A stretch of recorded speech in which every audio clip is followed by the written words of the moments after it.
الحمد لله الذي جعل الشمس والقمر بحسبان والنجم والشجر يسجدان وفضل زمانا على زمان كما فضل مكانا على مكان وإنسانا على إنسان ونشهد أن لا إله إلا الله وحده لا شريك له لا ضد له ولا ند له ولا مثل له ونشهد أن سيدنا وسندنا وحبيب ربنا وطبيبنا وطبيب قلوبنا ومولانا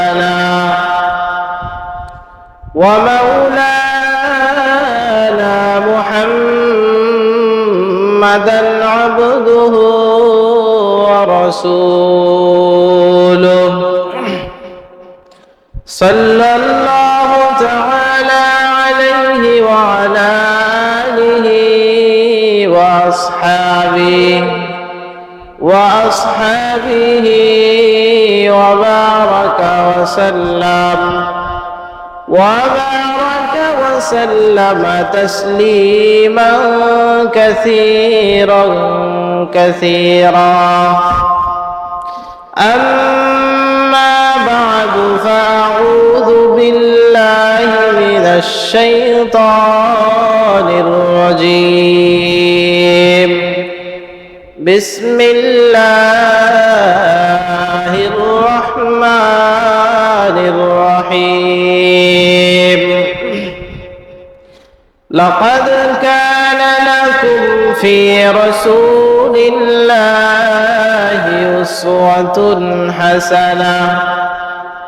أسوة حسنة لمن كان يرجو الله واليوم الآخر وذكر الله كثيرا وقال رسول الله صلى الله عليه وسلم كل أمتي يدخلون الجنة إلا من أبى قيل من أبى يا رسول الله قال من أطاعني دخل الجنة ومن عصاني فقد أبى أو كما قال النبي الصادق المصدوق النبي صلى الله عليه وسلم صدق الله مولانا العظيم وصدق رسوله النبي الكريم ونحن على ذلك لمن الشاهدين والشاكرين والذاكرين والحمد لله رب العالمين شكل الدرود إبراهيم بولي زبان كله اللهم صل على محمد وعلى آل محمد كما صليت على إبراهيم وعلى آل إبراهيم اللهم بارك على محمد وعلى آل محمد كما باركت على إبراهيم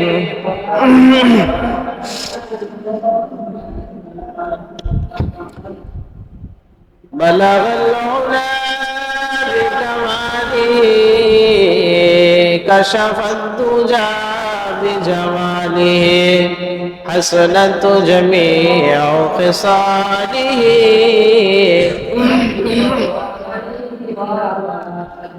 ओहे हम सब मुसाफिर हैं कब्र आखिर ठिकाना ओहे हम सब मुसाफिर हैं कब्र आखिर ठिकाना कोई आगे रवाना है कोई पीछे रवाना बलगल उला बिकमाली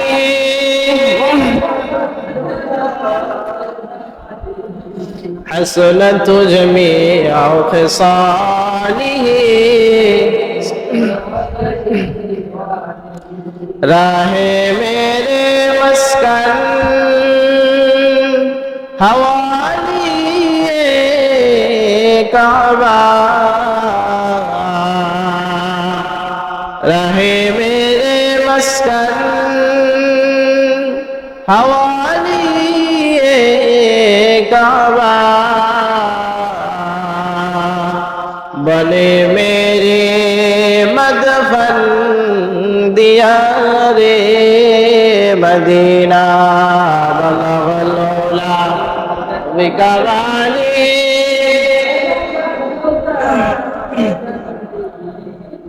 हसनत जमीअ खिसालिही सल्लु अलैहि শক্ত জিকির করি লা ইলাহা ইল্লাল্লাহ লা ইলাহা ইল্লাল্লাহ লা ইলাহা ইল্লাল্লাহ লা ইলাহা ইল্লাল্লাহ ইল্লাল্লাহ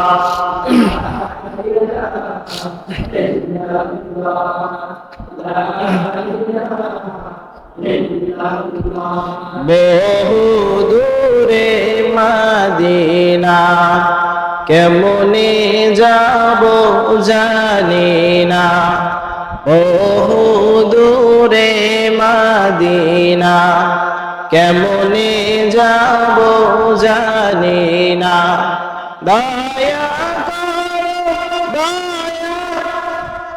দয়া দয়াল্লাহ সবাই দয়া পুরাও মনের বাসনা লা ইলাহা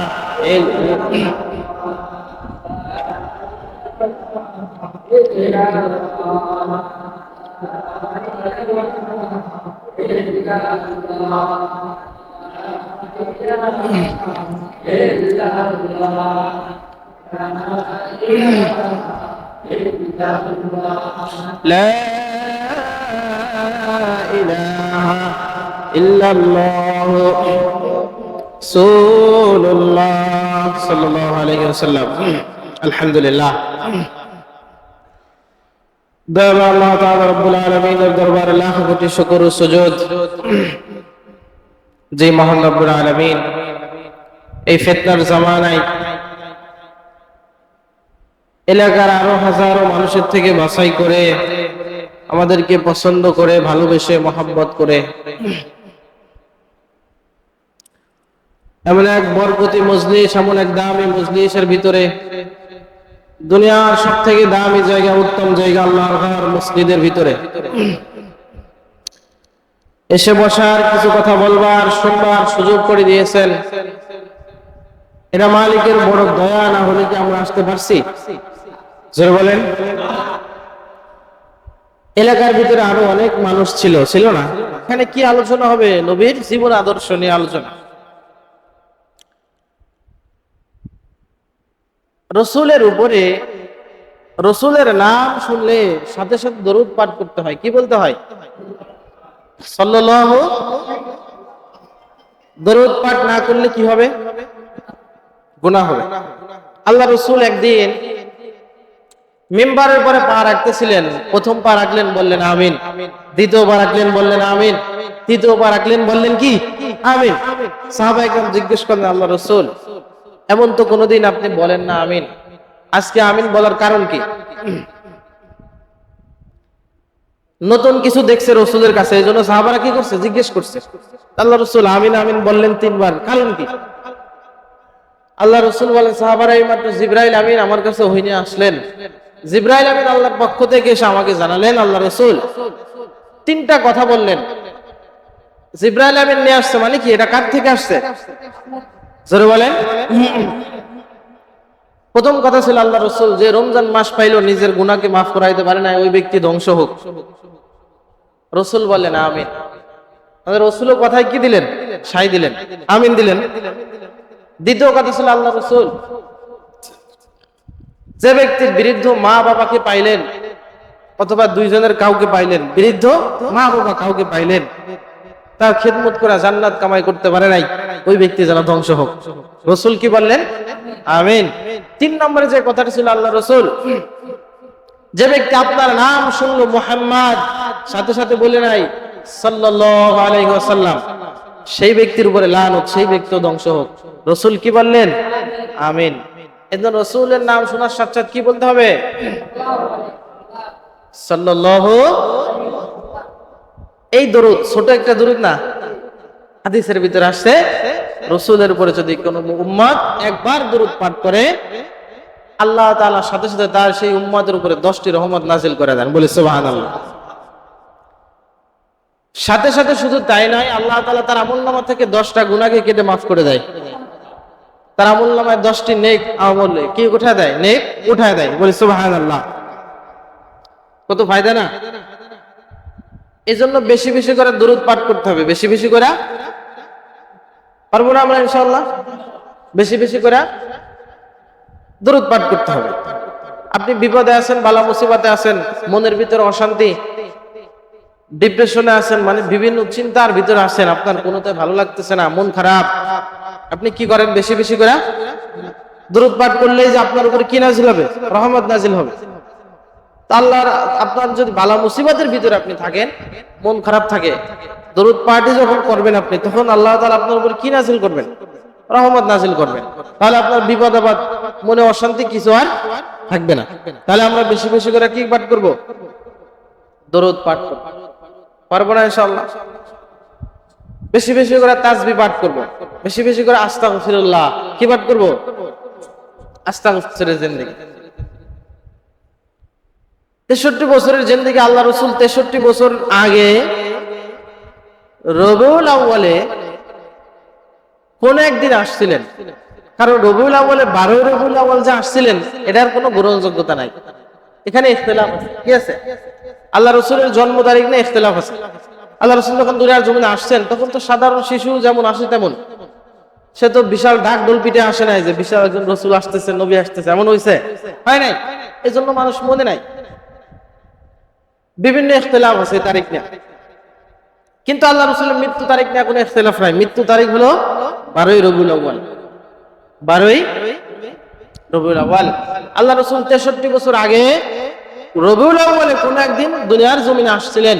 63 বছর পরে রবিউল আউয়ালের 12 তারিখ দুনিয়া থেকে কি নিছেন? বিদায় নিছেন। আল্লাহ রাসূল দুনিয়ার জমিনে আসছিলেন, এটাকে বলা হয় মিলাদুন নবী। কি বলা হয়? মিলাদুন নবী। কি আমরা মানি না? মানি না আমরা? আমরা কিন্তু মিলাদুন নবী মানি না? নবীর জন্ম আমরা মানি না? মিলাদুন নবী। কিন্তু এখানে কিছু ভাই আছে আমার জাতি ভাইরা, তারা অ্যাড করছে ঈদে মিলাদুন নবী। কি অ্যাড করছে? ঈদে মিলাদুন নবী। মানে সেখানে মন চায় একটা ঈদ বানাইছে তারা। মুসলমান কি ঘুমের থেকে উঠাই একটা ঈদ বানাইতে পারে?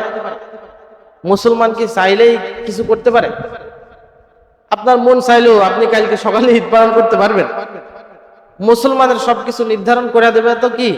আল্লাহ তাআলার বিধান, আল্লাহ রাসূলের দেখানো পথ, নাকি?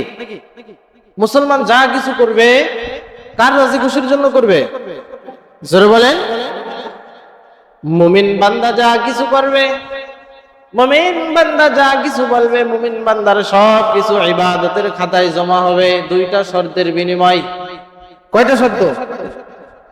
শর্ত লাগবে, কিন্তু শর্ত ছাড়া করলেই সব নাই, হবে না। মুমিন বান্দা যা কিছু বলবে, যা কিছু করবে, মুমিন বান্দা বাথরুমে যাবে তাও হবে ইবাদত, মুমিন বান্দা বাজার করতে যাবে তাও হবে ইবাদত, মুমিন বান্দা মাঠে ক্ষেতের ভিতরে কাজ করতে যাবে তাও হবে ইবাদত। দুইটা শর্তের বিনিময়ে এক নম্বর শর্ত হলো জাবিল কাদা। মুমিন বান্দা যা কিছু বলবা, যা কিছু করবা, সব কিছু হবে কার? রাজি খুশির জন্য। জোরে বলেন, আল্লাহর নাম নিতে কি কোনো লজ্জা আছে? জোরে বলেন আল্লাহু আকবার। মুমিন বান্দা যা কিছু বলবে, যা কিছু করবে, যাই হয় না কেন, সবকিছু কার জন্য?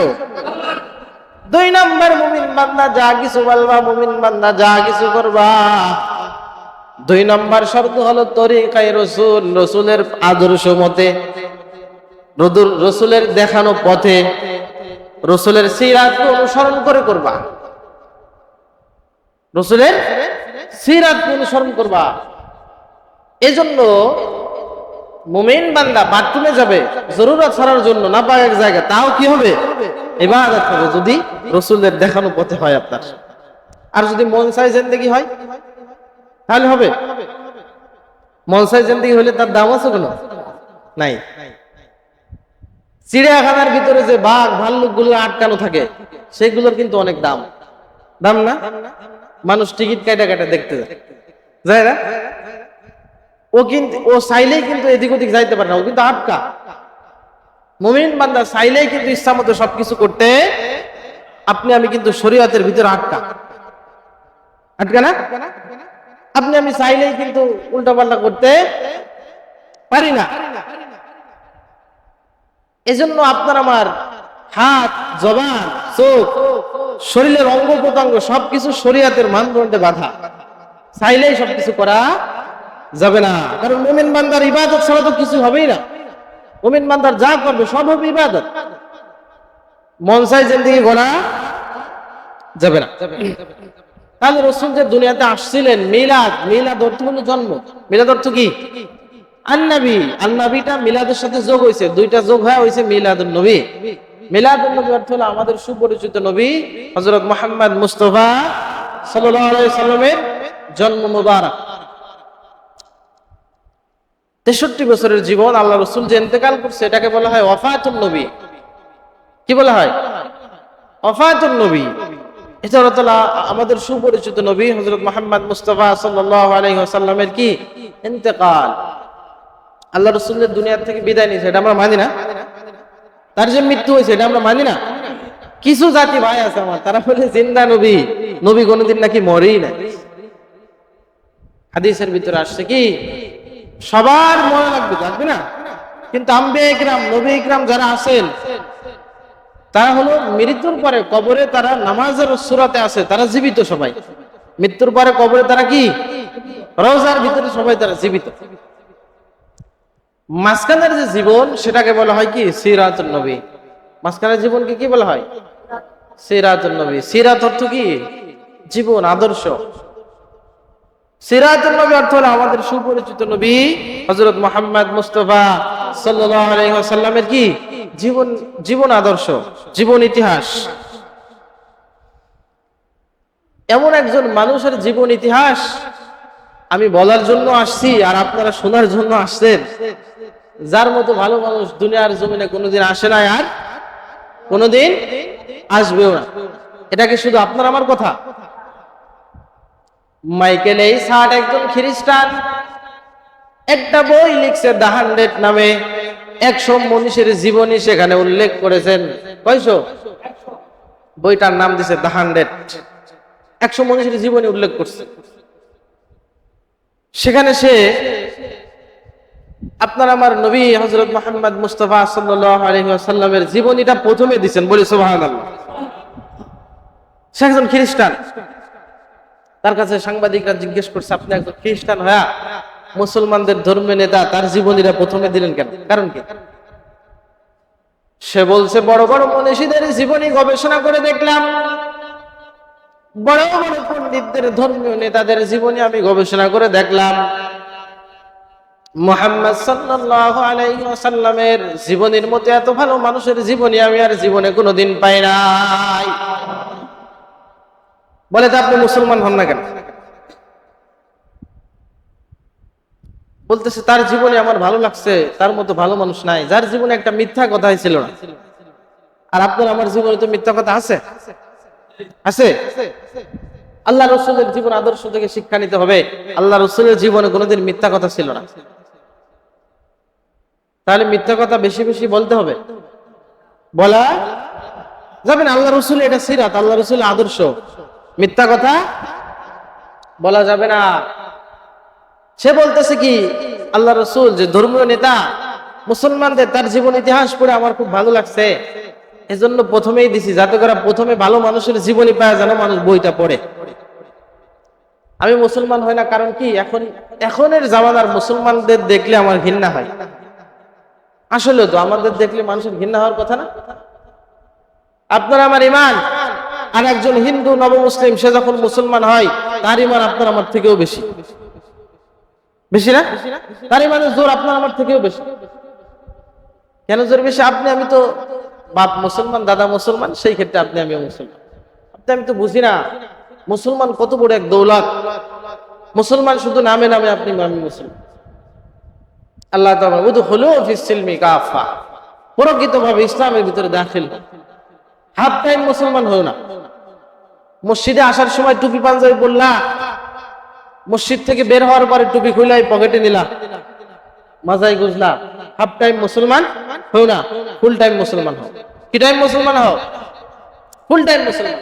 তো যে কথা বলতেছিলাম, আল্লাহ রাসূল এমন এক ব্যক্তির জীবন আদর্শ আমি বলার জন্য আসছি। আমার মতো মানুষ, আমার মতো মাওলানা, আমার মতো হাফেজ সাহেব, আমার মতো হাজার হাজার লাখ লাখ কোটি কোটি হুজুররাও যদি কিয়ামত পর্যন্ত হায়াত পায় আর তার জীবনী বর্ণনা করতেই থাকে, করতেই থাকে, কিয়ামত হয়ে যাবে, তার জীবন আদর্শ আলোচনা করা শেষ হবে না। বাহরুল উলুম, জামিউল উলুম, এমন এক জ্ঞানের ভান্ডার, সাগরের ভিতর বিশাল সাগর, এক চামচ পানি উঠাইলেন, সাগরের কিছু যায় আসে? এমন সব জায়গায় সিরাতুল নবী আলোচনা কি প্রত্যেকদিন চলতেছে। কেমন হচ্ছে? ওই সাগরের ভিতর থেকে এক চামচ উঠায় যেমন হয় এমন হচ্ছে। আল্লাহ রাসূলের জীবন ইতিহাস এটাকে আলোচনা করে শেষ করা সম্ভব? কোনোদিন সম্ভব না। এই জন্য আল্লাহ রাসূলের জন্ম থেকে শুরু করা মৃত্যু পর্যন্ত 63 বছরের জিন্দেগি, জন্ম থেকে শুরু করা মৃত্যু পর্যন্ত যে কোনো সময় যে কোনো কাজ আলোচনা করার নামই হলো সিরাতুল নবী। আলোচনা করার নামই হলো কি? সিরাতুল নবী। আরেকটা কথা হলো ক্লিয়ার করে যে বিষয়টা, আল্লাহ রাসূল 63 বছরের জিন্দেগিতে নবুওয়াতের জিন্দেগি ছিল কত বছর? 23 বছর। কত বছর? 23 বছর। নবুওয়াতি ছাড়া আল্লাহ রাসূলের জিন্দেগি ছিল কত বছর? 40 বছর। প্রশ্ন হলো, হুজুর, যে ব্যক্তিকে আল্লাহ তাআলা পুরো দুনিয়া পাল্টানোর জন্য, শান্তি দেওয়ার জন্য যে ব্যক্তিকে আল্লাহ তাআলা পাঠাইলেন দুনিয়াতে, সে ব্যক্তির নবুওয়াতি ছাড়া 40 বছর বেশিরভাগ সময় পার করে গেছে না? হুজুর, আল্লাহ তাআলা তো চাইলে পারতেন 40 বছর নবুওয়াতি দিয়া কাটাইতে, 23 বছর নবুওয়াতি ছাড়া কাটাইতে। আল্লাহ তাআলা বেশিরভাগ সময় নবুওয়াতি ছাড়া কেন কাটাইলেন? আল্লাহ রাসূল নবুওয়াতি দেওয়ার পরে মাত্র 23 বছর কেন কাটালেন? এটার জবাব হলো, আল্লাহ রাসূল যখন দুনিয়াতে আসছেন, আল্লাহ রাসূল যখন মায়ের গর্ভে ছিলেন, মা আমিনা বলেন, সাধারণ শিশুরা মায়ের গর্ভে আসলে মায়ের ব্যথা অনুভব হয়, কষ্ট হয়, ঠিক মতো খাইতে পারে না, ঘুমাইতে পারে না। আমার শিশু সন্তান মুহাম্মদ যখন আমার গর্ভে আসছে, আমার কোনো ব্যথা অনুভব হয় নাই, আমার কোনো কষ্ট হয় নাই। আপনার আমার মারও কেমন হয়েছে? ব্যথা অনুভব হয় নাই, কষ্ট হয় নাই। মিলাদুন নবী, যারা বলে মিলাদুন নবী পালন করি, মিলাদুন নবী তো আমরা মানি, কিন্তু মিলাদুন নবী হলো আলোচ্য বিষয়, সিরাতুন নবী হলো পালনীয় বিষয়। মিলাদুন নবী আপনি আমি চাইলেও পালন করতে পারবো না, পারবো? আল্লাহ রাসূল যখন দুনিয়ার জমিনে আসলেন, আল্লাহর রাসূল দুনিয়াতে আসার সাথে সাথে সিজদায় লুটিয়ে বললেন, মাওলার শুকরিয়া আদায় করলেন। আল্লাহর রাসূল যখন যেই মুহূর্তে দুনিয়ার জমিনে আসছিলেন, কাবা শরীফের ভিতরে 360টা মূর্তি রাখা ছিল। আল্লাহর রাসূল যেই সময় দুনিয়াতে আসলেন, সেই মুহূর্তে সব মূর্তিগুলো সিজদায় লুটিয়ে পড়েছিলেন। পারস্যের ভিতরে 1000 বছর ধরে অগ্নিকুণ্ড জ্বলন্ত অবস্থায় ছিল, কোনোদিন নিভে নাই। কি করছে? 1000 বছর ধরে আগুন জ্বলতেছে, আগুনের পূজা করত। আল্লাহ রাসূল যখন দুনিয়ার জমিনে আসছিলেন, এমন একা লোক দুনিয়ার জমিনে আসছেন, সাথে সাথে পারস্যের সেই অগ্নিকুণ্ড ধপ করে নিভে সব ছাই হয়ে গেছে। আপনি আমি আসলে হয়েছে। তা যদি বলি আপনি মিলাদুন নবী পালন করেন, কিভাবে পালন করবেন? চাইলেও তো সম্ভব না। সম্ভব না। আল্লাহ রাসূল যখন দুনিয়ার জমিনে আসছেন, আল্লাহর প্রিয় হাবিব সাল্লাল্লাহু আলাইহি ওয়াসাল্লাম দুনিয়ার জমিনে আসার আগে থেকে ইয়াতীম হয়ে গেছে। বাবা তার দুনিয়ার থেকে বিদায় নিয়েছে। দুনিয়াতে আসার পরে মায়ের দুধ বেশি দিন পান করতে পারে নাই। পারছে? নবীজির দুধ মার নাম কি ছিল? জোরে বলেন। নবীজির দুধ মা ছিলেন আম্মা জান হালিমাতুস সাদিয়া রাদিয়াল্লাহু তাআলা আনহা। নবীজির কি ছিলেন? দুধ মা ছিলেন। মক্কার জমিন ছিল অনেক উত্তপ্ত, মরুভূমির জমিন। তায়েফের আবহাওয়া অনেক ভালো। তায়েফের জমিনের আবহাওয়া অনেক ভালো। তখন তায়েফের জমিন থেকে মহিলা রমণ আসতো, বড় লোকের বাচ্চাদের দেখে দেখে নিত দুধ পান করার জন্য। বড় লোকের বাচ্চাদের দেখে দেখে নিত, কারণ হলো অর্থের বিনিময়ে তারা কি করত? দুধ পান করাইত। সেই দিন সব মহিলারা এসে বড় লোকের বাচ্চাগুলোকে নিয়ে গেছে। হালিমাতুস সাদিয়ার বাহন ছিল বড় দুর্বল, আস্তে আস্তে শেষের দিকে আসছে। আসার পরে বড় লোকের ছেলে পেলেরে খুঁজে আর পায় না। বড় লোকের ছেলেদেরকে সব নিয়ে গেছে মানুষ। কিন্তু আল্লাহর প্রিয় হাবিবকে যখন সবাই নিতে আসছে, আসার পরে শুনছে এতিম আর নেয় নাই। এতিম শোনার পরে না নিয়ে চলে গেছে। ভাবছে এতিম গরিব অসহায়, আমাকে বেশি অর্থ দিতে পারবে না।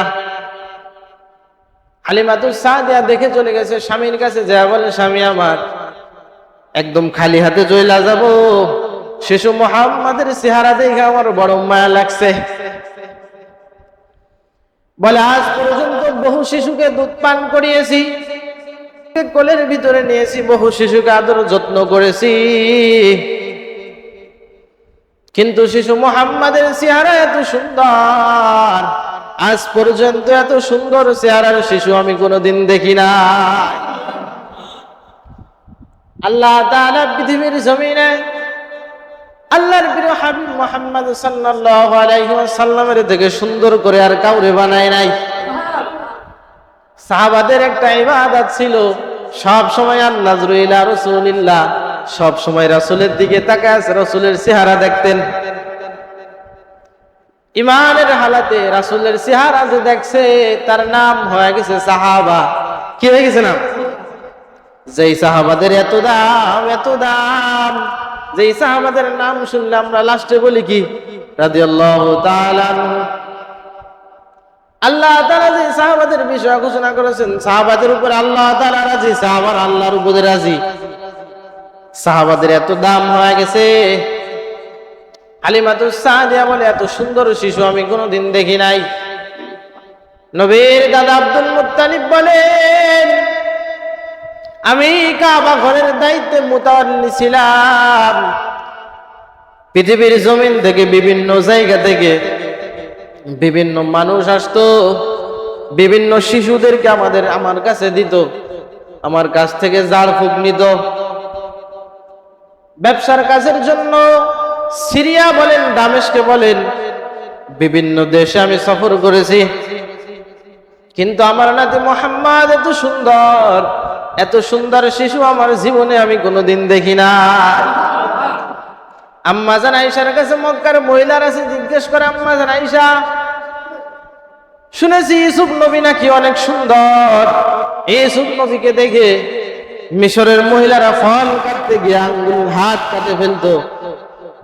সূরা ইউসুফের ভিতরে আল্লাহ তাআলা বলে দিয়েছেন ফল কাটতে গিয়ে হাত কেটে ফেলতো। আমার নবী কত সুন্দর ছিল। আম্মা জান আয়েশা বর্ণনা করেন, ও মহিলারা শোনো, ইউসুফ আলাইহিস সালাতু ওয়াস সালামকে দেখে মহিলারা ফল কাটতে গিয়ে হাতের আঙ্গুল কেটে ফেলতো। আল্লাহর জাত ও সিফাতের কসম করে বলি, তারা যদি আমার প্রিয় হাবিবকে এক নজর দেখতো, ছুরি দিয়ে নিজের কলিজা কেটে ফেলতো, তারপরেও ঠিক পাইতো না। আল্লাহর রাসূল কত সুন্দর ছিলেন, যেই রাসূলের চেহারা স্বপ্নে একবার দেখলে তার জন্য জাহান্নামের আগুন হারাম হয়ে যায়। যেই ব্যক্তি আল্লাহর রাসূলকে স্বপ্নে দেখছে, না জানি কত সৌভাগ্যবান সেই ব্যক্তি।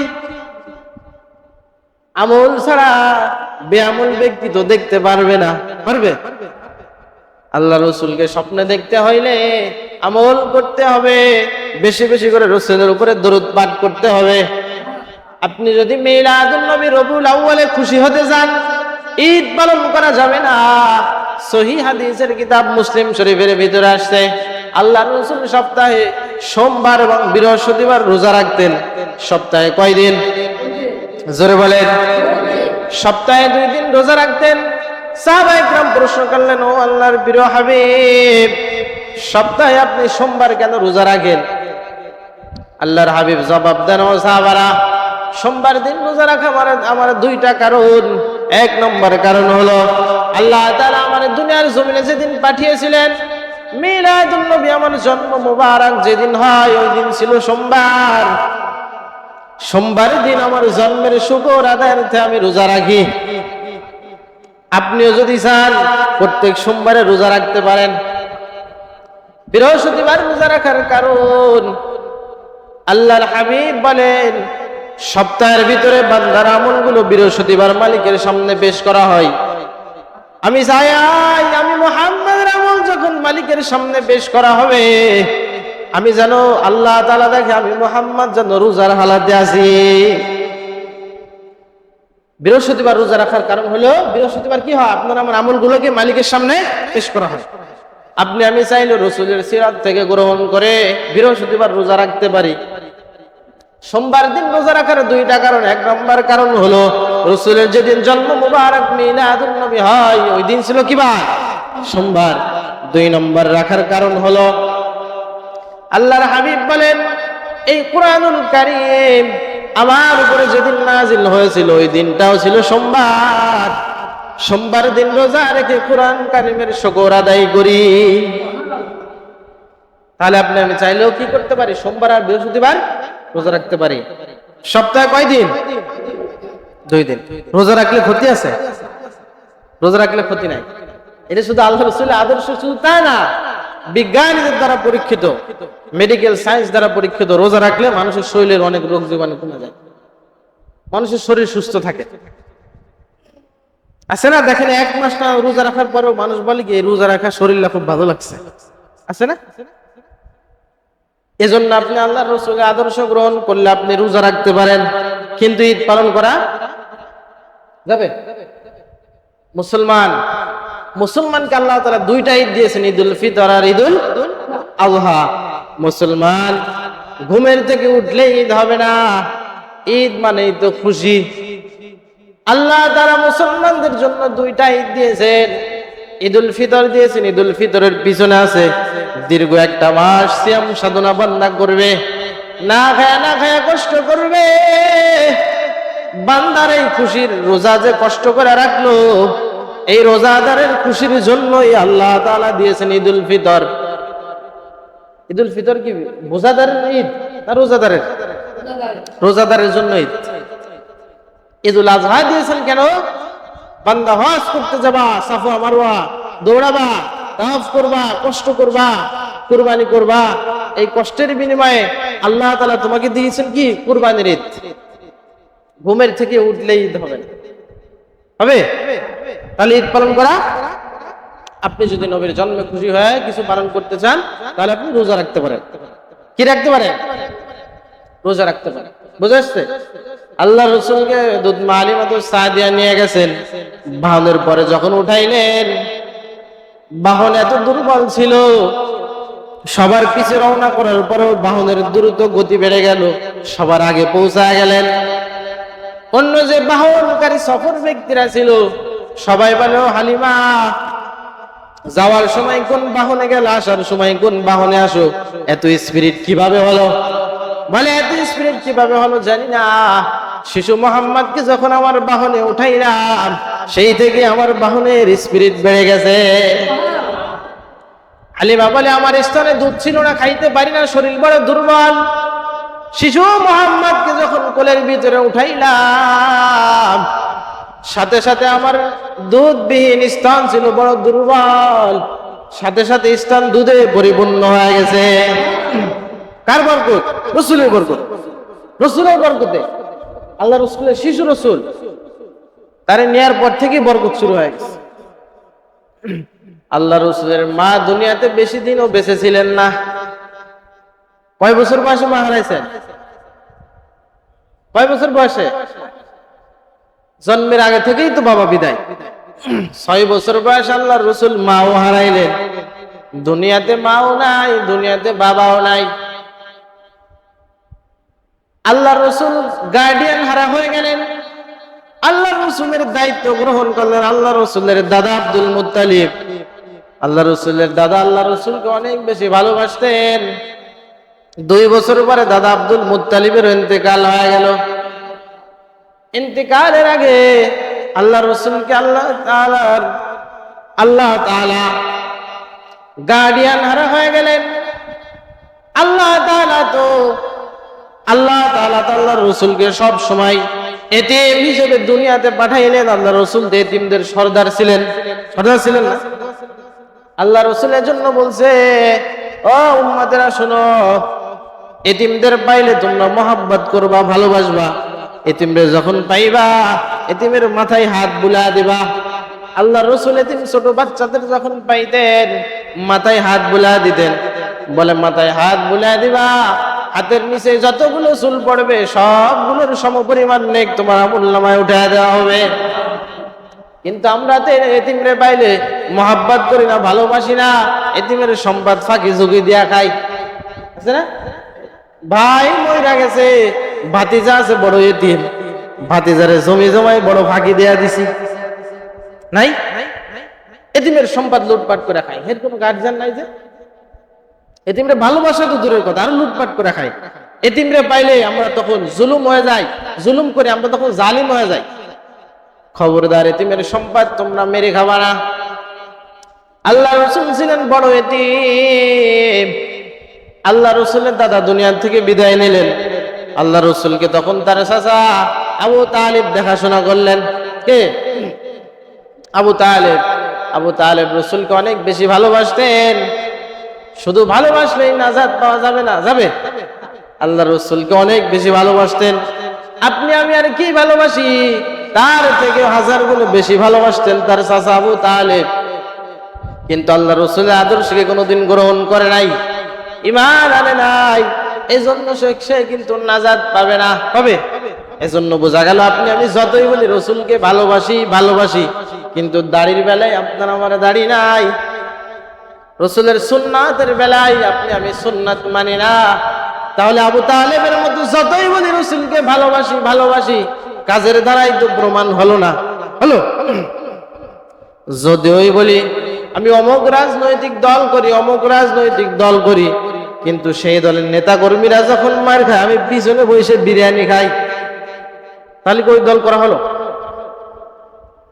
আল্লাহ রসুলের সুন্নাত মানার ক্ষেত্রে আল্লাহ রসুলের সিরাত যখন মানতে বলা হয় তখন আপনি নাই, কিন্তু যখন মসজিদে বলা হয় আল্লাহ রসুলের এখন মিলাদ হবে, দুরূদ শরীফ পড়া, লাস্টে জিলাপি আছে, বিরিয়ানি আছে, তেহড়ি আছে, সেই দিন আপনি বসেন। শুক্রবারে দেখবেন যেই দিন মিলাদ থাকে, আবার পিছনের দিক তাকায় কিছু মানুষ দেখে জিলাপি বিরিয়ানি আছে কিনা। যদি থাকে সেদিন দেখবেন মানুষ কিছু সুন্নতও পড়ে। আছে না? আমার ওখানে আছে, এখানে আছে কিনা জানি না। সেদিন কিছু মানুষ সুন্নাত পড়ে, কিন্তু এমন আমরা কপাল পোড়া মুসলমান, শুকুর আলী মুসাল্লি, ওক্তের নামাজ তো পড়তে আসি না। শুক্রবারে আইসা তাও কি করি, সালাম ফিরে এমনিতে দৌড়। যেদিন জিলাপি বিরিয়ানি খিচুড়ি তা সেদিন আবার দৌড় দেয় না কিছু মানুষ। আল্লাহ তাআলা বলেন ফাওয়াইলুল লিল মুসাল্লিন আল্লাযীনা হুম আন সালাতিহিম সাহুন। ওই মুসাল্লিদের জন্য বড় দুর্ভোগ। কোন মুসাল্লি? যারা লোক দেখানো ইবাদত করে, লোক দেখানো নামাজ পড়ে। শুক্রবারে নামাজ পড়তে আসতেও মন চায় না, বাড়ি থেকে বিবি বলে যাও যাও শুক্রবারে যাও, স্বামী বলে আসলেও তো ঠিক, এমনি নামাজে তো যাই না, শুক্রবারে না গেলে মানুষ কি কবে নে, আছে না? এই নিয়ত করে যদি কেউ নামাজ পড়ে তার কি নামাজ হবে? কারণ সব ইবাদত সব আমল নির্ভর করে কিসের উপরে? নিয়তের উপরে। কিসের উপরে? নিয়ত যদি ওই করে মসজিদে আসে, কিয়ামত পর্যন্ত যদি হায়াত পায় আর এভাবে যদি শুক্রবারের নামাজই পড়ে, তারপরেও তো কোনো লাভ নাই, আছে? আবু তালেব রাসূলকে অনেক বেশি ভালোবাসতো, কিন্তু রাসূলের আদর্শ গ্রহণ করে নাই। আপনি আমি যতই বলি রাসূলকে ভালোবাসি ভালোবাসি বললে হবে না, ভালোবাসার প্রমাণ দিতে হবে কাজের দ্বারা। কিসের দ্বারা? কাজের দ্বারা প্রমাণ দিতে হবে না। আপনি আমার ভালোবাসেন কিনা, আমি বিপদে পড়লে আপনি আমার পাশে দাঁড়াইছেন, তাহলে বুঝবে যে কাজের দ্বারা ভালোবাসার প্রমাণ দিচ্ছে। আর দূরে বসে যদি কেন হ্যাঁ ভালোবাসি ভালোবাসি হুজুর আপনার ভালোবাসি, আসলে বুঝবো কি সব কি চাপাবাজি। ভালোবাসার প্রমাণ দিতে হবে কাজের দ্বারা। রাসূলের সুন্নতের আদর্শ যেগুলো আছে, রাসূলের সিরাত, সেই সুন্নাত গুলোকে আমাদেরকে পালন করতে হবে। সুন্নাত পালন করলে আমরা কি বুঝবো? আল্লাহ রাসূলকে আপনি মহব্বত করেন, ভালোবাসেন। আল্লাহ রাসূলের চাচা আবু তালেব ঈমান হারা অবস্থায় দুনিয়া থেকে বিদায় নিছেন, ঈমান আনতে পারে না। আল্লাহ রাসূলের 40 বছরের ভিতরে কি এমন ঘটনাগুলো ঘটছে, অলৌকিক কিছু ঘটনা ঘটছে। আল্লাহ তাআলা 40 বছর নবুয়তি ছাড়া কেন রাখলেন? এটার জবাব হলো আল্লাহ রাসূল 40 বছরের ভিতরে রোদের ভিতরে দিয়ে হাইটা গেছেন, আল্লাহ রাসূলের মাথার উপর দিয়ে মেঘের টুকরায় ছায়া দান করেছেন। আল্লাহ রাসূল মৃত গাছের নিচে বসে, মৃত গাছ জীবিত হয়ে গেছে। আল্লাহ রাসূল যে রাস্তা দিয়ে হেঁটে যাইত, বহুদিন ধরে সেই রাস্তার ভিতরে মেশকের ঘ্রাণ পাওয়া যাইত। এগুলো কি সাধারণ মানুষের দ্বারা হয়? এই অলৌকিক ঘটনাগুলো ঘটানোর কারণ হলো মানুষগুলো দেখছে আর ভাবছে এই কে, এ তো আমাদের মতো সাধারণ কেউ না, এর ভিতরে অন্য কিছু আছে। যা কিছু ঘটছে এগুলোকে আপনি আমি চাইলে করতে পারবো? আপনি আমি কি মৃত গাছের নিচে বসলে গাছ জীবিত হয়? হাইটা গেলে বহুদিন ধরে রাস্তার ভিতরে মেশকের জ্ঞান পাওয়া যায়। বহু মানুষ আছে রাস্তা দিয়ে হাইটা গেলে তার পিছনে সিগারেটের গন্ধ ঠেলে হাঁটা যায়, আছে না? মেশকের ঘিরান তো দূরের কথা, বিড়ি সিগারেটের গন্ধ ঠেলে হাঁটা যায়, আছে না? বহু বাবা আছে দাড়ি চুল বাইকা গেছে, সিগারেট কা ধুমা দাড়ির ভিতরে ছাইড়া দিচ্ছে, আছে না? হের মরার ভয় নাই তো, হে কোনদিন মরতো না। হে চিন্তা করছে এমন, হের ভাবসাব, হে ক্ষমতায় আছে, কত মানুষ আছে ক্ষমতা পাইছে, হের এমন ভাব মনে হয় কেন হে কোনদিন মরতো না, এর জন্য চিরস্থায়ী দুনিয়া। অথচ এই ক্ষণস্থায়ী দুনিয়ার জন্য পাগল হয়ে গেছে। আখিরাতের বাজার করার জন্য দুনিয়ায় পাঠাইলো, কিন্তু আপনি আমি গাফিল হয়ে গেছি, দুনিয়ার চিরস্থায়ী ভাই বানিয়েছি। হ্যাঁ, বাথরুমে কি মানুষ চিরদিনের জন্য যায় নাকি জরুরত মিটানোর জন্য যায়? জরুরত ছাড়া সে বাথরুমে কি বসে থাকে? যে আসছে জরুরত ছাড়া সে একটু ঘুমাই দেই, বালিশ দাও, বলে কেউ? বাথরুমে কিছু জরুরত ছাড়ার জন্য।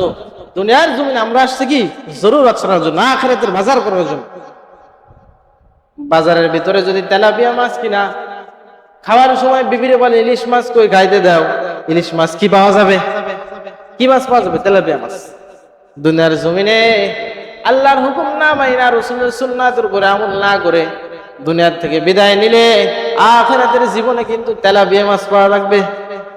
যা করে গেছেন তাই পাওয়া লাগবে, ভালো ভালো মাছ আপনি পাবেন না, যা করেছেন তাই পাবেন। এজন্য কথা হলো আল্লাহ রাসূলের সুন্নাতের উপরে আমল করা লাগবে। আল্লাহ রাসূলের 40 বছরের জিন্দেগির ভিতরে সংক্ষেপে বইলা দিই, সময় বেশি নাই। আল্লাহ রসুলের 40 বছরের ভিতরে যে ঘটনাগুলো ঘটছে, অলৌকিক ঘটনা, এই ঘটনাগুলো মানুষের অসাধ্য, সাধ্যের বাহিরে। সাধ্যের বাহিরে না, কারণ আপনি আমি হাইটা গেলে তো মেঘের টুকরা ছায়া দেয় না, মিষ্কের ঘ্রাণ পাওয়া যায় না, মৃত কাজ জীবিত হন হয়। এগুলো ঘটনা কেন ঘটাইলেন? এইগুলা হলো 40 বছরে যা কিছু ঘটছে, এগুলা হলো নবুয়তের দলিল। কিসের দলিল? নবুয়তের দলিল। এইগুলো আপনার আমার জন্য পালনীয় বিষয় নাই, অনুসরণীয় বিষয়। পালন করতে চাইলেও আপনি আমি পারবো না। পারবো? আল্লাহ তাআলা এগুলো কেন ঘটাইলেন? আল্লাহ রাসূল যদি দুনিয়াতে আসার পরে সাথে সাথে ঘোষণা দিতেন, আমি নবী, আমার নবী হিসেবে মেনে নাও, আবু জাহেল, উতবা সাহেবরা বলতো, তুমি কিসের নবী? তুমি তো আমাদের মতো সাধারণই মানুষ, তোমার ভিতরে তো আমাদের থেকে পার্থক্য, অলৌকিক কিছু দেখি না।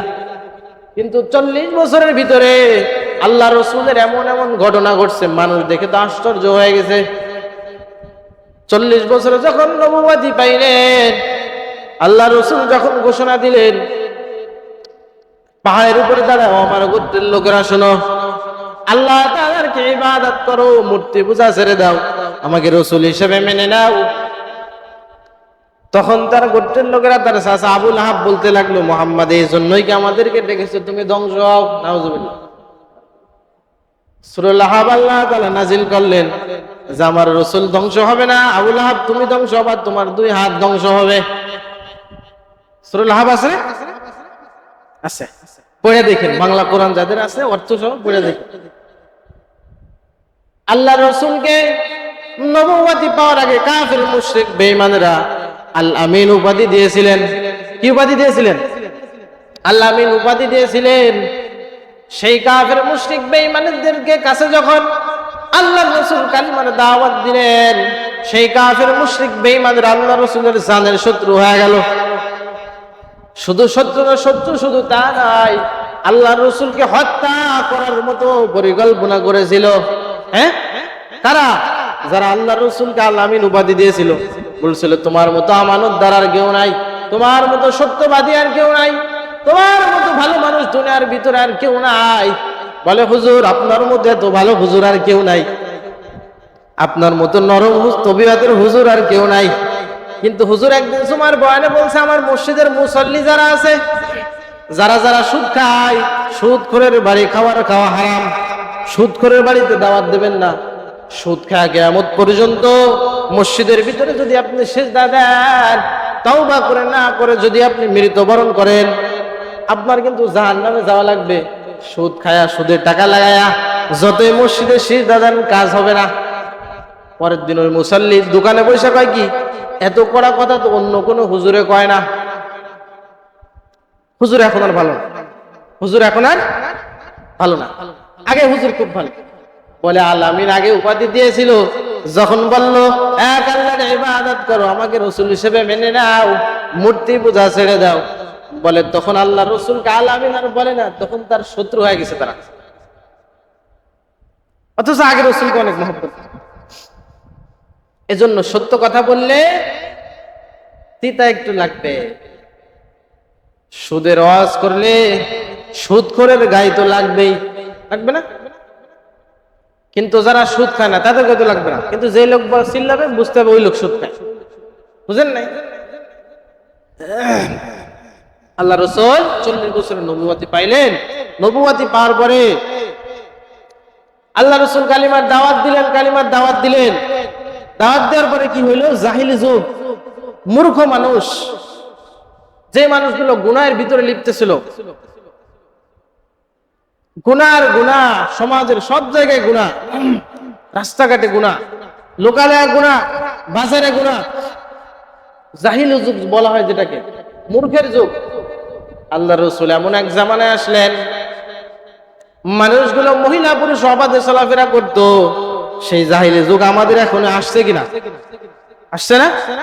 রাস্তাঘাটে, বাজার হাটে, সব জায়গায় মহিলা পুরুষ অবাধে চলাফেরা করতেছে, করতেছে না? আপনার আমার মেয়ে চলাফেরা করতেছে, আপনার আমার বিবি চলাফেরা করতেছে, করতেছে না? অথচ আপনি আমি মসজিদে এসে নামাজ পড়তেছি, অথচ অবাধে চলাফেরা করতেছে, করতেছে না? জাহিলু যে যুগ এমন এক জামানে আল্লাহ রসুল দুনিয়াতে আসলেন।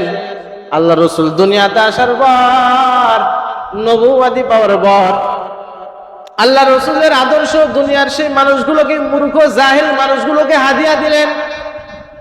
আল্লাহ রসুলের আদর্শ যে মূর্খ জাহিল মানুষগুলা আল্লাহ রসুলের আদর্শকে যারা পায় আঁকড়া ধরলেন, মানলেন, আল্লাহ রসুলের সিরাতকে যারা গ্রহণ করলেন, তারা এত দামি হয়ে গেল, এত দামি, দুনিয়ার জমিনে 10 জন সাহাবা দুনিয়াতেই জান্নাতের টিকিট পেয়েছে। সেই মূর্খ মানুষগুলা, গুনাহের ভিতরে যারা লিপ্ত ছিল, সেই মানুষগুলা যখন রসুলের সিরাতকে মানা শুরু করলো, আদর্শকে নিজের আদর্শ বানাইলো, এত দামি হয়ে গেল, এত দামি, দুনিয়াতেই জান্নাতের টিকিট পাইছে। কত দামি হয়ে গেছে না? আল্লাহ রসুল মক্কার জীবনে গোপনে গোপনে দাওয়াতি কাজ শুরু করলেন। আল্লাহ রসুল এত আঘাত, এত আঘাত, আল্লাহ তাআলা হুকুম করলেন আপনি মক্কা থেকে হিজরত করে মদিনায় চলে যান। মক্কায় রসুলের 13 বছরের জিন্দেগি, এত কষ্টের জিন্দেগি রে ভাই। হিজরত, বিশেষ করে হিজরত করে মদিনায় যাওয়ার আগের 3 বছর অনেক বেশি আঘাত আর অত্যাচার। কেন এই 3 বছর এত আঘাত আর অত্যাচার? কারণ হলো আল্লাহ তাআলা দারুল আসবাব হিসেবে নবীর মাথার উপরে 2টো ছায়া দান করেছিলেন। কয়টা?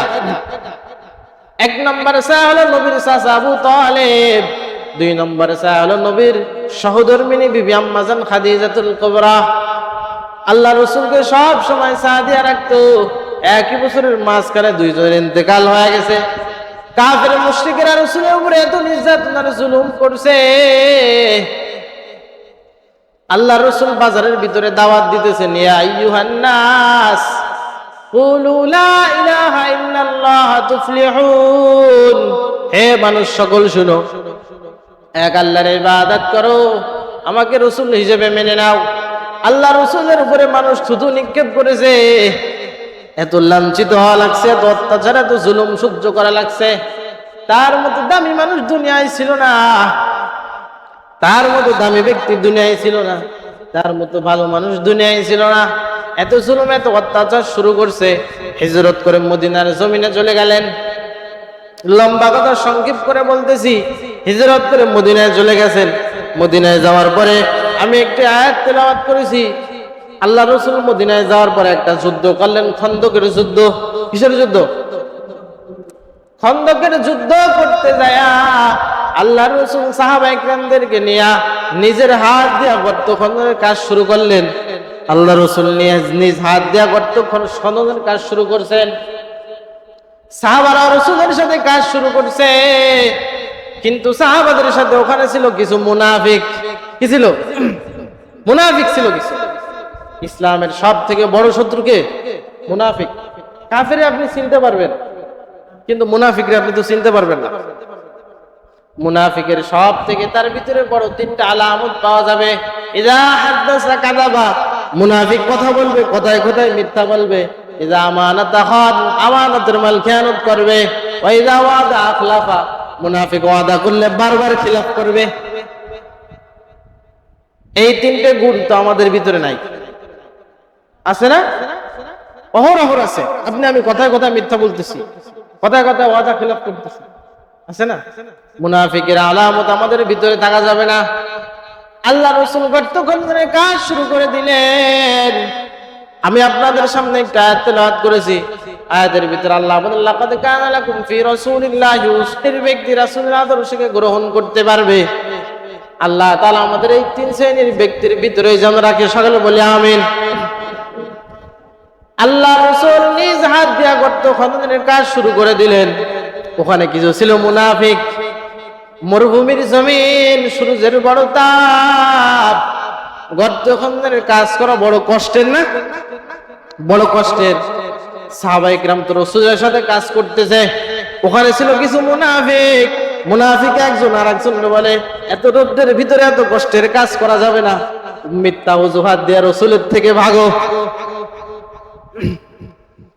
এক মুনাফিক গিয়ে রাসূলের কাছে যা বলে, পয়গম্বর, আমার বাড়ি অসুস্থ, দেখাশোনার কেউ নাই, ছুটি দেন, বাড়িতে চলে যাব। আর এক মুনাফিক যা বলে, পয়গম্বর, আমার বাড়ি বাজার করার কেউ নাই, ছুটি দেন, বাড়িতে চলে যাব। রাসূল নরম দিল ওরা মানুষ, নরম দিল দিয়া ছুটি দিবেন ভাব। এমন সময় জিবরাইল আমিনের আগমন হয়ে গেছে। জিবরাইল আমিন এসে বলল, পয়গম্বর, ওগুলো সব মুনাফিক, ওদের অন্তরের নিয়ত বড় খারাপ। ওগুলো কি? নবী আপনি কেন জানেন না? না জানার কারণ, নবী আপনি তো আলিমুল গায়বের মালিক না। নবী কি গায়বের মালিক? আমার এক শ্রেণীর ভাইরা আছে, তারা বলে নবী গায়বের মালিক। তারা বলে নবী গায়েব না জানলে কি হবে? আমার পীর বাবাই গায়েব জানে, নাউজুবিল্লাহ। আছে না? গায়েবের মালিক একজন, তিনি কে? আলিমুল গায়বি ওয়াশ শাহাদাতি হুয়ার রাহমানুর রহিম। আল্লাহু আকবার। আলিমুল গায়বের মালিক কে? একজন, তিনি কে? এছাড়া দুনিয়ার কোন বাসিন্দারা গায়েব জানে? দুনিয়ার কোন বাসিন্দারা গায়েব, আসমান জমিনের কোন বাসিন্দারা গায়েব? একমাত্র কেবলমাত্র কে জানে? জোরে বলেন, আল্লাহ তাআলা। এজন্য মুনাফিক যারা আমাদের সমাজের ভিতরে আছে, তারা কিন্তু রাসূলের আদর্শকে গ্রহণ করতে পারবে না। পারবে তিন শ্রেণীর ব্যক্তি। এক নম্বর হলো যারা মালিকের সন্তুষ্ট যায়, দুই নম্বরে হলো যারা আখিরাতের ভালাই চায়, তিন নম্বর হলো যারা বেশি বেশি করে মালিকের স্মরণ করে। এই তিন শ্রেণীর ব্যক্তি আল্লাহ রাসূলের আদর্শকে গ্রহণ করতে পারবে। এই জন্য কিরাতকে আমাদের জীবনের সূরত বানানোর তৌফিক দান করুন, সকলে বলে আমিন। আল্লাহ রাসূল কোনদিন ভাইয়ের হক নষ্ট করে নাই, এতিমের মাল হক মায়েরা কোনদিন খায় নাই। আল্লাহ রাসূল জীবনে কোনদিন মিথ্যা কথা বলে নাই। আল্লাহ রাসূল কারো উপরে কোনদিন জুলুম করে নাই। হ্যাঁ, আপনি আমি জুলুম করি না? খবরদার, জুলুম করা যাবে না। দুর্বল মানুষ দেখা জুলুম করা যাবে না। আল্লাহ রাসূলের সুন্নাতের উপরে আমল করতে হবে। যারা দাড়ি নাই দাড়ি রাখতে হবে, টুপি নাই টুপি পড়তে হবে, রাসূলের সুন্নাতকে পালন করতে হবে। ভাই, দুনিয়ার জীবন কত দিনের? আপনারা কি মরতেন না? মরতেন না? চলে যাইতে হবে। কোন সময় হঠাৎ ডাক আসবে আমরা কেউ জানি না। এই জন্য আল্লাহর কাছে তওবা করতে হবে, ক্ষমা চাইতে হবে। আল্লাহ, পিছনে যা করছি আল্লাহ, ভুলে করছি, নফসের ধোঁকায় পড়ে করছি, শয়তানের ধোঁকায় পড়ে করছি, আপনি আমাদের সবাইকে মাফ করে দেন, সকলে বলে আমিন।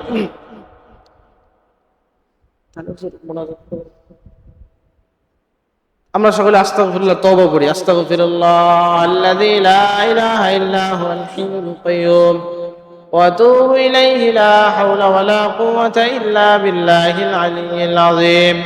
আস্তাগফিরুল্লাহ আল্লাযী লা ইলাহা ইল্লাল কাইয়্যুম ওয়া আতুবু ইলাইহি লা হাওলা ওয়া লা কুওয়াতা ইল্লা বিল্লাহিল আলিয়্যিল আযীম। লা ইলাহা ইল্লা আনতা সুবহানাকা লা ইলাহা ইল্লা আনতা সুবহানাকা ইন্নী কুনতু মিনাজ জালিমিন। আলহামদুলিল্লাহি রাব্বিল আলামিন। الصلاة والسلام على سيد الأشرف الأنبياء والمرسلين وعلى آله وأصحابه أجمعين.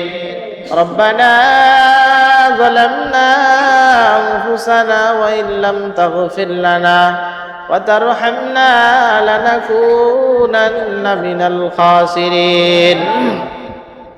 ربنا آتنا في الدنيا حسنة وفي الآخرة حسنة وقنا عذاب النار.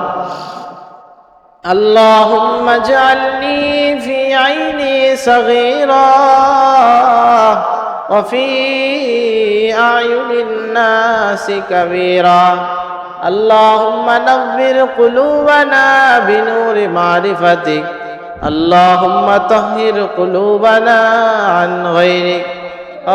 বিশাল আসমানের মালিক, বিস্তীর্ণ জমিনের মালিক, দয়ালু দাতা মেহেরবান খোদা আল্লাহ, কুদরতের নজর দিয়া তাকাইয়া দেখেন, গভীর রাত আপনার বান্দারা কেউ বাড়িতে যায় নাই, আপনার ঘর মসজিদে বসিয়া বরকতি মজলিস আপনার প্রিয় হাবিব সাল্লাল্লাহু আলাইহি ওয়াসাল্লামের জীবন আদর্শ আলোচনা করলাম। আপনার বান্দারা শুনলো, আলোচনার ভিতরে ভুল ত্রুটি ক্ষমা করে দিয়ে আপনি কবুল আর মঞ্জুর করিয়া নেন ইয়া রাব্বুল আলামিন। এতে যত সওয়াব দান করেছেন তার থেকে আরো কোটি কোটি গুণে বাড়ায়া সাইয়্যিদুল মুরসালিন খাতামান নবিয়্যিন জনাবে মুহাম্মদুর রাসূলুল্লাহ সাল্লাল্লাহু আলাইহি ওয়াসাল্লামের রওজা মুবারকে পৌঁছায়া দেন ইয়া রাব্বুল আলামিন। তার থেকে সাহাবা আজমাইন, তাবেঈন, আইম্মায়ে মুজতাহিদিন, সালফে সালিহিন, বুজুর্গানে দিন যারা যেখানে শাহিদ আছে আল্লাহ সকলের রূহের মাগফিরাতের সওয়াবকে পৌঁছায়া দেন।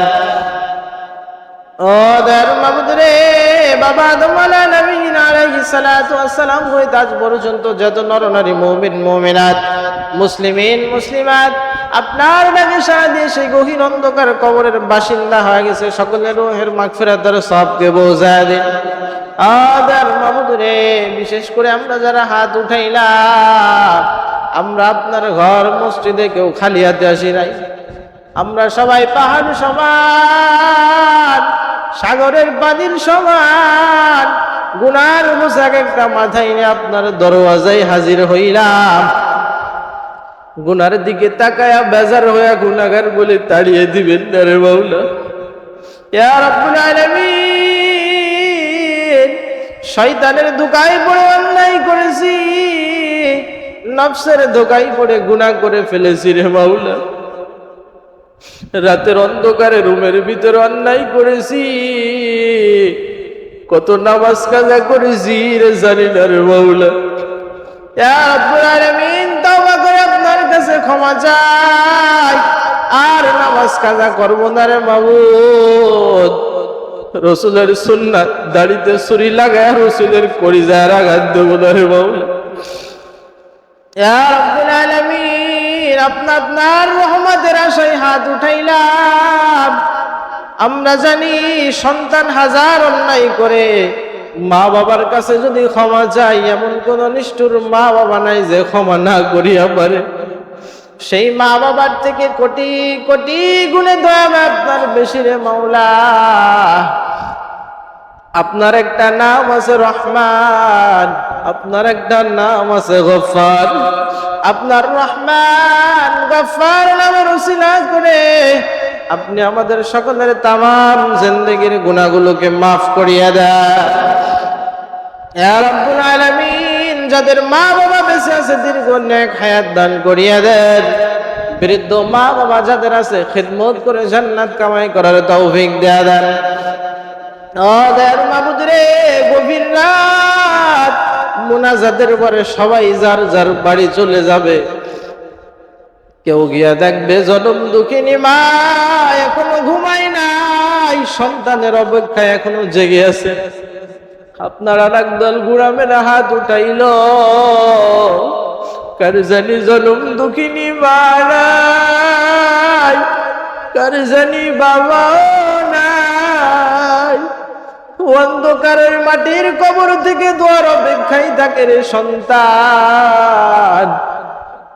সাদা কাপড়ের প্যাকেট বানায় কবরে রাখলি, দুনিয়াতে বেঁচে থাকতে আমি তোর মা। যত রাত্রেই তুই বাড়িতে আসতি, তুই সন্তানের টেনশনে, আমি মা কোনোদিন ঘুমাই নাই। ইয়া রাব্বুল আলামিন, অনেকে হাত উঠাইলো, যেই হাত দিয়া নিজ মা বাবাকে কবরে দাফন করেছে। ওদের মাবুদ রে, সন্তানেরা মাকে হারিয়ে বাবাকে হারিয়ে এতিমের মতো হাত উঠাইলো। যেই সন্তানের এতিমের দিকে তাকায়ও কি আপনার মায়া হবে না রে আল্লাহ? ইয়া রাব্বুল আলামিন, প্রত্যেকের মা বাবার কবরটাকে জান্নাতের বাগান বানায় দেন। ওদের মাবুদ রে, বিশেষ করে আমরা যারা হাত উঠাইলাম, এই মসজিদের থেকে শুরু করে মসজিদের প্রথম থেকে আজ পর্যন্ত কত মুসল্লিরা নামাজ পড়লো, সব অনেক মুসল্লিরা দুনিয়া থেকে বিদায় নিয়ে কবরের বাসিন্দা হয়ে গেছে। এই সকল মুসাল্লিদেরকে আপনি মাফ করিয়ে দেন ইয়া রাব্বুল আলামিন। আশেপাশে গোরস্থানে যত মাইয়াত ঘুমায় সবাইকে আপনি মাফ করিয়ে দেন। এই সুন্দর সিরাতুন নবী সাল্লাল্লাহু আলাইহি ওয়াসাল্লামের মজলিস যারা কায়েম করলো সবাইকে আপনি খালিদ বিন ওয়ালিদের মতো কবুল করিয়ে নেন। যে যুবক ভাইরা যে আঞ্জাম দিল প্রত্যেক যুবককে আপনি ওমরের মতো কবুল করিয়ে নেন। যেই মা এই সন্তানগুলোকে গর্ভে ধারণ করলো সবাইকে খাদিজা রাদিয়াল্লাহু তাআলা আনহার মতো কবুল করিয়ে নেন ইয়া রাব্বুল আলামিন। এই মজলিসের ভিতরে যারা অর্থ দিয়া শ্রম দিয়া বুদ্ধি দিয়া সাহায্য সহযোগিতা করলো সকলকে আপনি নাজাতের জরিয়া বানায় দেন ইয়া রাব্বুল আলামিন। এই মসজিদের কমিটির যারা আছে সবাইকে আপনি দ্বীনের জন্য কবুল করে নেন, প্রত্যেককে আপনি দ্বীনের খাদেম বানায় দেন ইয়া রাব্বুল আলামিন। মসজিদের ইমাম সাহেব যে আছে তাকে আপনি সুস্থতার সাথে দীর্ঘ নেক হায়াত দান করিয়া দেন, তার ইলমে আমলে হেলেমের ভিতরে আপনি বরকত দিয়া দেন ইয়া রাব্বুল আলামিন। অনেকে দোয়া চেয়েছে, যার মনে যে নেক মাকসাদ আছে আপনি পুরা করিয়া দেন। অনেকে হাত উঠাইলে অসুস্থ রে মাওলা, আপনার থেকে বড় ডাক্তার কেউ নাই। যে বান্দাগুলো অসুস্থ আছে আপনি সুস্থ বানায় দেন ইয়া রাব্বুল আলামিন। মাঠের ভিতরে যারা ফসল লাগাইলো ইয়া রাব্বুল আলামিন হালাল রিজিকের ভিতরে আপনি বরকত দিয়া দেন। এই মসজিদের যা কিছু দরকার আপনার গায়বের থেকে আপনি ফয়সালা করিয়া দেন ইয়া রাব্বুল আলামিন। যারা বেনামাজি আছে নামাজ পড়ে না সবাইকে আপনি হেদায়েত দান করিয়া দেন। পর্দার ঘরের মা বোনেরা হাত উঠাইলো, প্রত্যেকটা মা বোনদেরকে আপনি আবেদা পর্দা নিশি বানায় দেন। বিশেষ করে আমাদের পাশের আরাকানের মুসলমানদের আপনি হেফাজত করেন, আরাকানের মুসলমানদের আপনি হেফাজত করেন ইয়া রাব্বুল আলামিন। ফিলিস্তিনের মুসলমান আমার ভাই বোনদেরকে আপনি বিজয় দান করিয়ে দেন ইয়া রাব্বুল আলামিন। ফিলিস্তিনের মুসলমানদের আপনি হেফাজত করেন, বাতিলের মোকাবেলায় ইসলাম ও মুসলমানদের আপনি বিজয় দান করিয়া দেন। পৃথিবীর সব জায়গায় ইসলাম ও মুসলমানদের আপনি কায়েম করিয়া দেন। বাংলাদেশকে শান্তির দেশ বানায় দেন। দেশ রক্ষায় যারা জীবন দিল শহীদ হিসেবে কবুল করিয়া নেন। যারা অসুস্থ মাহবুদ রে সবাইকে আপনি সুস্থ বানায় দেন ইয়া রাব্বুল আলামিন। বাংলাদেশের প্রত্যেকটা জায়গায় এলাকা থেকে শুরু করে রাষ্ট্র পর্যন্ত সব জায়গায় ইসলাম ও মুসলমানদের আপনি বিজয় করিয়া দেন ইয়া রাব্বুল আলামিন। আখিরাতের ফিকিরওয়ালা কলব দান করিয়া দেন। গুনাহ থেকে বেঁচে থাকার তৌফিক দেন, নেকের কাজ বেশি বেশি করার তৌফিক দেন ইয়া রাব্বুল আলামিন। পরস্পরের ভিতরে মিল মহব্বত পয়দা করিয়া দেন। অন্তর থেকে রিয়া হাসাদ অহংকার দূর করে ইখলাস দান করিয়া দেন। আদার মাবুদ রে কোন সময় আজরাইলের সাথে সাক্ষাৎ হবে জানা নাই, আপনি আমাদের সকলের ঈমানের সহিত মৃত্যু দেন। মাবুদ রে অন্ধকার কবরের কবে জানি বাসিন্দা হয়ে যায় জানি না, কবরের জন্য আমরা প্রস্তুতি গ্রহণ করতে পারি নাই রাব্বুল আলামিন। আপনি আমাদের সকলকে কবরে যাওয়ার সামানা জোগাড় করে নিয়ে যাওয়ার তৌফিক দিয়ে দেন। আদার মাওলা আখির ফরিয়াদ, জীবনে একবারও যদি হয় সুন্দর কাবা নবীজির রওজা জিয়ারত করার তৌফিক দিয়ে দেন। রাসূলের সিরাত নিয়ে আলোচনা করলাম রে মাওলা, রাসূলের সিরাত অনুযায়ী আদর্শ অনুযায়ী আপনি আমাদেরকে আমল করার তৌফিক দিয়ে দেন। বেশি বেশি রাসূলের সুন্নাতের আমল করার তৌফিক দিয়ে দেন। রাসূলের সিরাতকে নিজের জীবনের সূরত বানানোর তৌফিক দিয়ে দেন। হাশরের ময়দানে রাসূলের শাফায়াত আপনি আমাদের জন্য কবুল করিয়ে নেন ইয়া রাব্বুল আলামিন। যে ফরিয়াদগুলো করলাম আপনার হাবিবের ওসিলা আপনি কবুল করিয়ে নেন। আল্লাহুম্মা রাব্বিরহামহুমা কামা রাব্বায়ানি সগীরা, রাব্বিরহামহুমা কামা রাব্বায়ানি সগীরা। وصلى الله تعالى على خير خلقه محمد وعلى آله وأصحابه أجمعين. سبحان ربك رب العزة عما يصفون وسلام على المرسلين والحمد لله رب العالمين.